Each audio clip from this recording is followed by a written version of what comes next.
पुण्यामध्ये ॲग्रोवन शाश्वत शेती परिषदेचं आयोजन करण्यात आलेलं। सकाळ माध्यम समूहाचे देशातील एकमेव वृत्तपत्र ॲग्रोवनच्या द्विदशक पूर्तीनिमित्त या परिषदेचं आयोजन करण्यात आलं। कृषी मंत्री माणिकराव कोकाटे आणि केंद्रीय राज्यमंत्री मुरलीधर मोहोळ उद्घाटन समारंभाला उपस्थित होते आणि यावेळेस शेतकऱ्यांना एआयच्या मदतीने कशा प्रकारे संपन्न करता येईल याबाबत आमचा प्रयत्न असल्याचं मत सकाळ माध्यम समूहाचे अध्यक्ष प्रतापराव पवार यांनी व्यक्त केलं।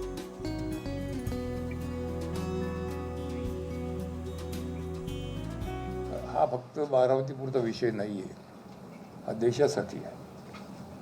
आणि हे जे काम करतो त्याच्यामध्ये माझ्या मते यात प्रत्येकाने आपली मुळे टाकली पाहिजे। आणि ह्याच्यामध्ये ऊस हा एकटा विषय नाही आहे, सगळ्या पिकांवरती आपण हे करणार आहोत। तो भाजीपाला असो, फळबाग असो, डंक असो, त्यामुळे पेस्टिसाइड्स किंवा औषधे कमीत कमी लागतील, लोकांचं आरोग्य सुधारेल आणि एक्सपोर्टला त्याचा वाव मिळेल, कारण ते फायटोसॅनिटरी सर्टिफिकेट तुम्हाला मिळू शकेल। आज आपण या टेक्निकच्या माध्यमातून जमिनीमध्ये काय हवं आहे, जमिनीला काय हवं आहे तेवढंच आपण देतो।